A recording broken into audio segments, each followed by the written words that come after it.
Mis queridos amigos, nuevamente nos encontramos en esta sesión sobre el tema mitos y verdades sobre la confesión. Le he titulado a esta serie de conversaciones con este nombre porque hay tantas cosas que deberíamos saber sobre la confesión que a veces no sabemos, y también hay tantas cosas que la gente se imagina que es la confesión y que no es. Entonces es bueno que nosotros sepamos con precisión qué es lo que hay realmente en este sacramento tan hermoso de la confesión. Fíjense, tan hermoso y a veces tan difícil. Yo les he dicho en otras ocasiones que la confesión es un sacramento al que a mucha la gente le cuesta trabajo acceder, porque no es un sacramento en donde tú vienes a reconocer ni a que te reconozcan tus éxitos y tus triunfos, sino donde tú con humildad vienes a pedir perdón a Dios nuestro Señor. Pero al mismo tiempo es un sacramento hermoso y maravilloso porque es el sacramento del amor de Dios, es el sacramento donde tú recuperas lo que habías perdido. Entonces, miren, en nuestras sesiones anteriores fuimos repasando los 5 pasos para hacer una buena confesión, y en el cuarto paso, a ver si recuerdan cuál es el cuarto paso. Miren, el cuarto paso es decir los pecados al confesor. Yo les decía que en este paso lo primero que hay que decir, o lo más importante que hay que decir, son los pecados mortales.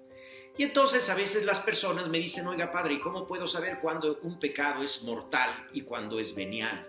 Bueno, fíjense que esta es una muy buena pregunta que me la han hecho varias veces, y ahora se las voy a responder a ustedes porque probablemente hay muchos de los que están mirándome en este momento que tienen la misma pregunta. Miren, no hay un catálogo de pecados mortales. Si tú crees que en el catecismo o en algún libro de teología vas a encontrar la lista de los pecados mortales que te los van a enumerar, este es pecado mortal, ese es pecado mortal, ese es pecado mortal. Miren, no hay catálogo ni lista de los pecados mortales. Entonces, ¿cómo puedes tú saber cuándo un pecado es mortal? Miren,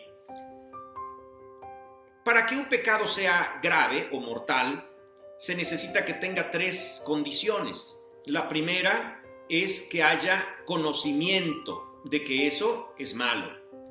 Segundo, que haya consentimiento, que hayas querido hacerlo. Y tercera condición, que sea materia grave. Al respecto de la primera condición, que haya conocimiento de que eso es pecado, bueno, pues yo creo que ahí no hay ninguna duda. Una cosa que se sabe que es pecado, pues si tú ya sabes que es pecado y lo haces, bueno, pues entonces ya tienes la primera condición. La segunda, les voy a poner un ejemplo. Vamos a suponer que tú no sabías que fuiste a Estados Unidos, fuiste a misa, y no sabías que allá el 8 de diciembre es misa de obligación. En México no es misa de obligación el 8 de diciembre. Y entonces fuiste, pero pues no asististe a misa. Bueno, cometiste una falta ciertamente, pero tú no sabías que era una falta. Entonces ahí no es un pecado grave, ¿verdad? Bueno, la segunda condición es el consentimiento. Tú sí sabías que había que ir a misa y además no quisiste. Sabías que era importante ir a misa el 8 de diciembre en Estados Unidos y tú fuiste flojo o floja y no quisiste asistir. Ahí tienes la segunda parte, pleno consentimiento. Creo que no hay mucho que explicar al respecto de estas 2 condiciones. El problema es la tercera, fíjense. ¿Cómo puedes tú saber cuándo una falta es grave y cuándo una falta es leve? Ahí es donde no existe el catálogo de faltas, fíjense.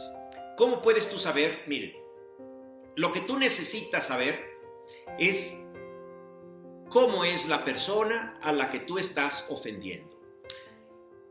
La situación del pecado es una situación personal entre Dios y el hombre. Cuando tú tratas con una persona, tú tienes que saber qué es lo que le gusta a esa persona, qué es lo que no le gusta a esa persona, qué es lo que le agrada, qué es lo que le desagrada, qué cosa es lo que le ofende. Fíjate que hay ciertas conversaciones que se pueden tener con algunas personas y con otras no. Si tú mencionas ciertos temas delante de alguien, es posible que esa persona se sienta ofendida. Y en cambio ese mismo tema lo podrías tratar con otra persona y no le va a importar absolutamente nada. Entonces, miren, lo que es necesario saber para no ofender a una persona es qué es lo que le ofende a esa persona. Cuando tú ya sabes qué es lo que le ofende a esa persona y lo llevas a cabo, pues entonces cometes una falta. Ahora fíjate, si es que eso en lo que has ofendido es una materia grave, entonces has ofendido gravemente a esa persona. ¿Te das cuenta?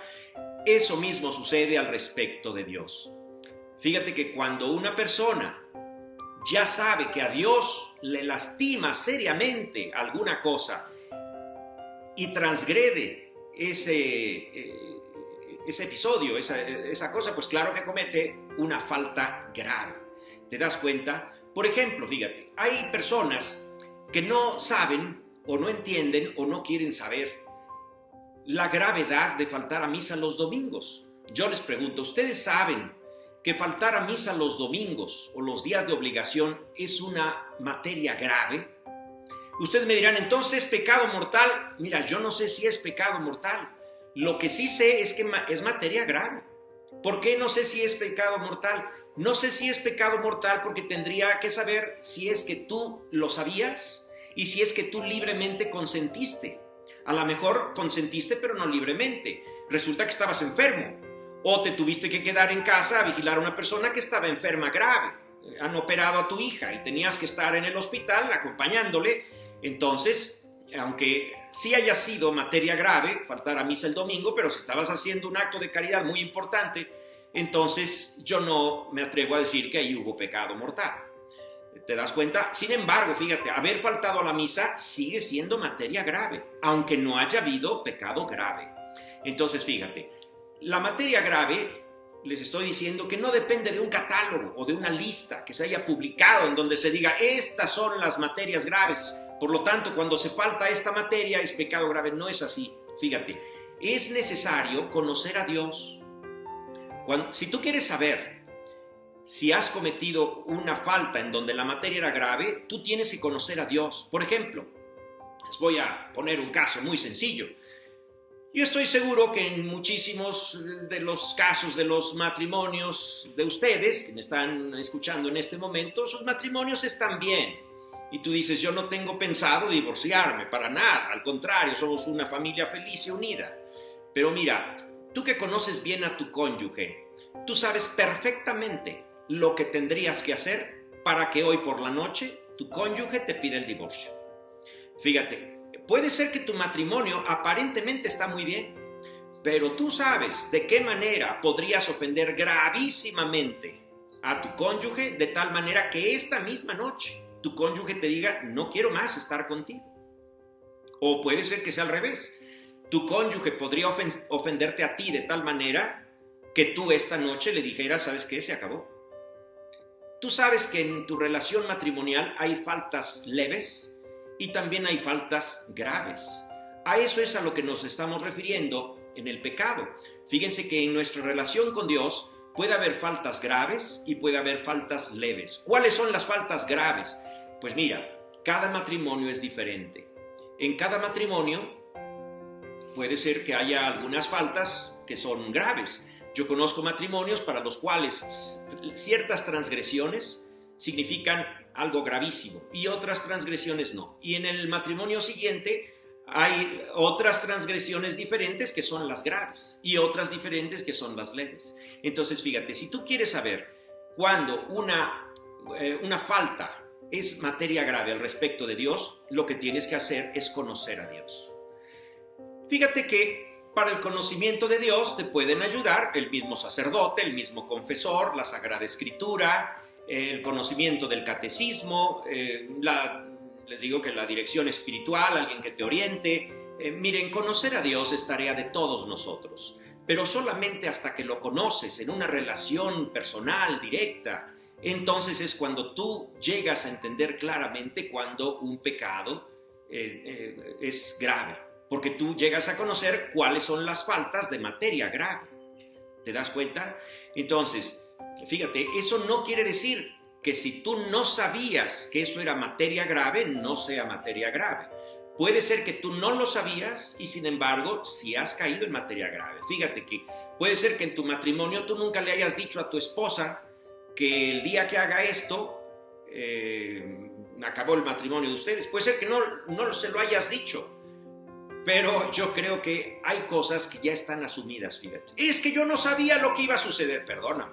Después de conocerse bastante bien por no sé cuántos años, hay cosas que ya perfectamente se asumen. Entonces, al respecto de Dios, no es que tú digas, bueno, como yo no fui a la catequesis y nunca me lo dijeron, entonces yo estoy exento de pecados mortales. No, no es así.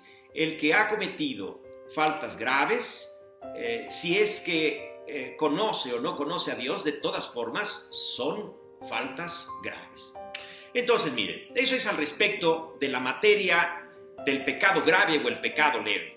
Pero hay más cosas de qué hablar al respecto de la confesión. Miren, yo les decía también en nuestro episodio anterior que hay ciertas ventajas al asistir a la confesión frecuente. Yo les recomendaba altamente, fíjense, que vayan a la confesión frecuente. Confesión frecuente significa una vez al mes, nunca más de una vez cada 2 meses. Y les voy a explicar por qué. Miren, la confesión es como el baño del alma. Una persona que se baña todos los días, una vez al día, es lo regular, ¿verdad? Una persona que se baña una vez al día no apesta.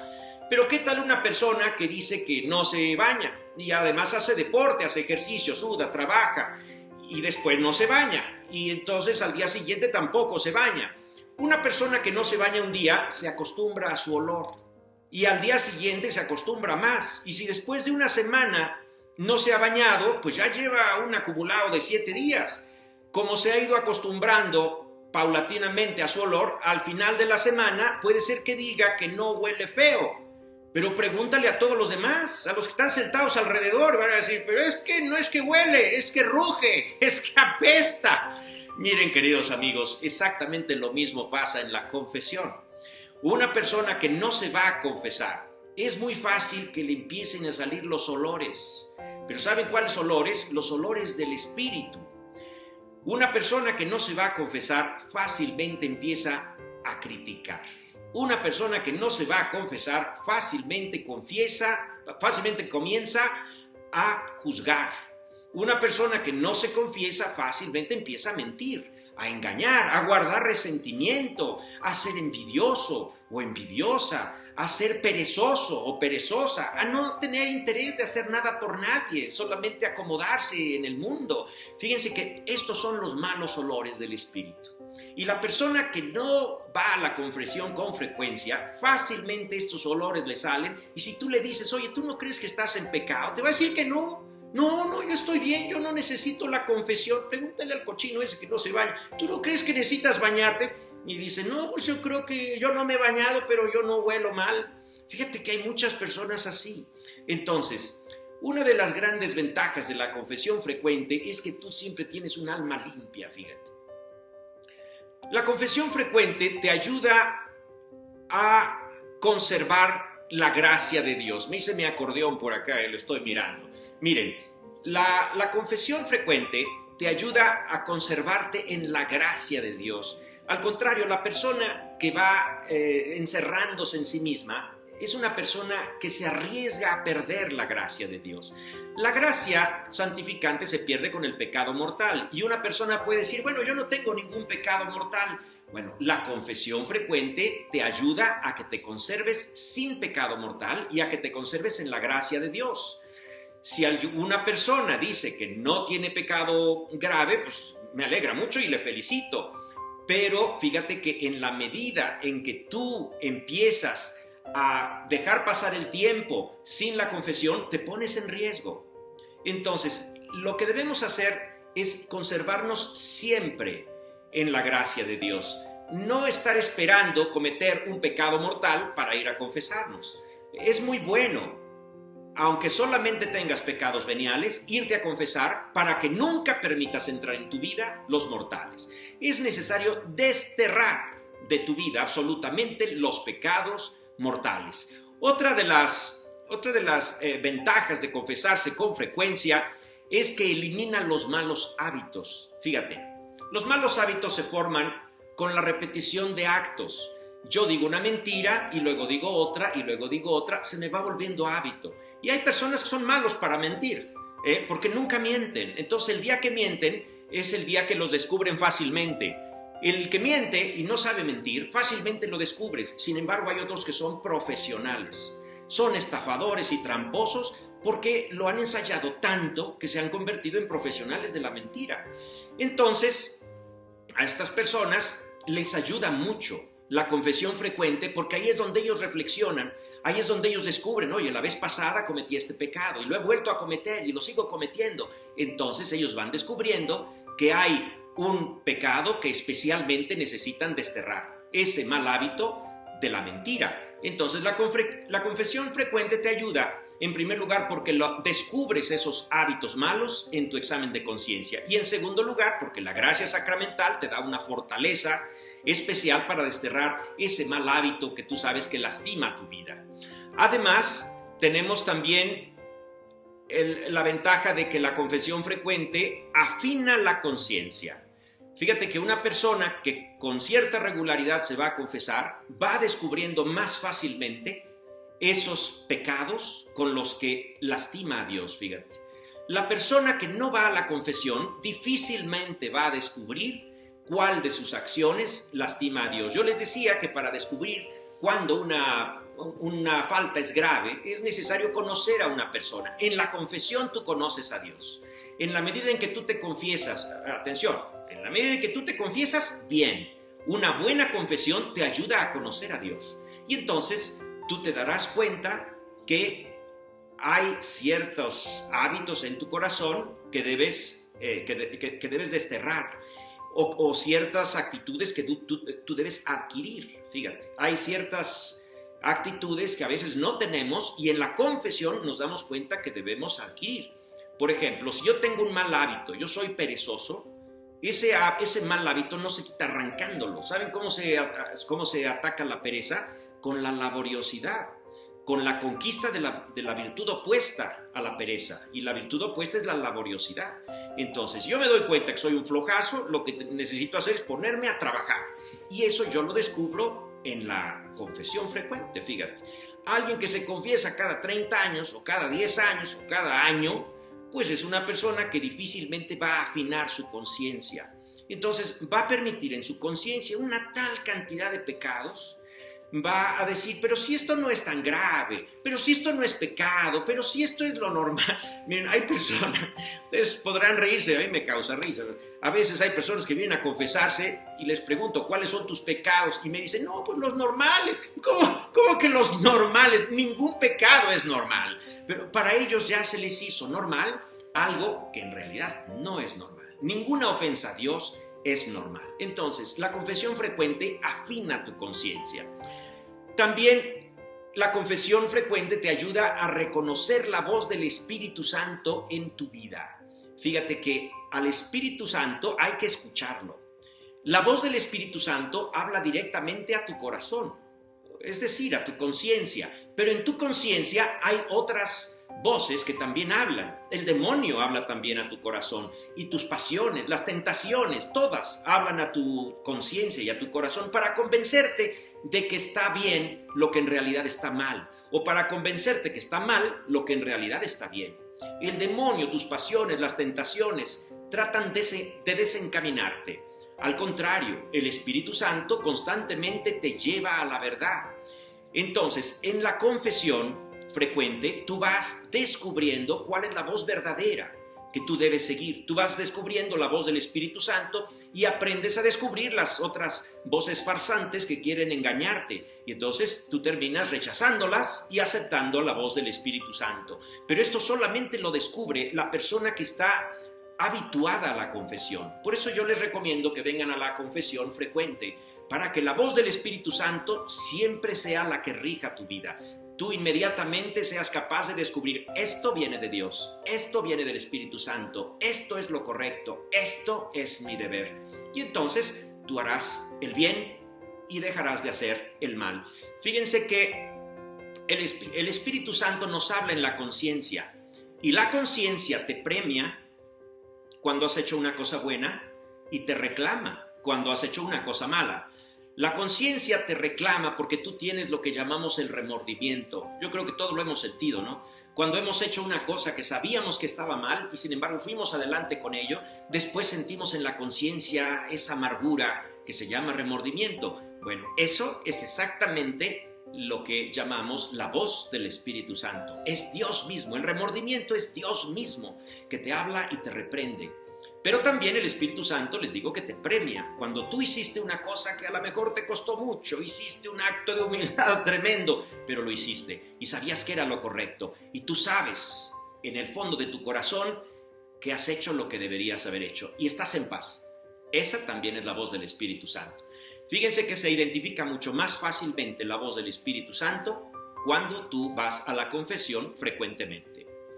También fíjense que la confesión frecuente te ayuda a reflexionar sobre ti mismo y descubrir todo tipo de hábitos, buenos o malos, de tal manera que los malos los rechaces y los buenos los fomentes. De esa manera, la confesión frecuente te ayuda a que tengas desarrollo espiritual. La persona que no va a la confesión frecuente le cuesta mucho trabajo tener desarrollo espiritual, tener conversión, ser capaz, por ejemplo, de quitar el hábito de la envidia, el hábito de juzgar a otras personas, el hábito de desear el mal. Miren cuántas veces no sabemos ni cómo quitarnos estos hábitos. La persona que va a la confesión frecuente, fíjense que se vuelve más feliz, porque es capaz de desarrollar los hábitos correctos y de rechazar los hábitos incorrectos. Mis queridos amigos, estas son las ventajas de la confesión frecuente. Mañana tendremos nuestro último episodio. No me pierdan la pista. Soy el Padre Octavio Ventura y mañana trataremos de un tema muy interesante. Les voy dando un avance de lo que vamos a ver mañana. Miren, mañana hablaremos sobre el pecado contra el Espíritu Santo. El único pecado que no es perdonado por Dios. Queridos amigos, bueno, hablaremos de más cosas, pero no me pierdan la pista, mañana nos veremos. Reciban la bendición, queridos amigos, el Señor esté con ustedes y con tu espíritu, y la bendición de Dios Todopoderoso, Padre, Hijo y Espíritu Santo, descienda sobre todos ustedes. Amén. Pueden ir en paz, amigos. Hasta luego.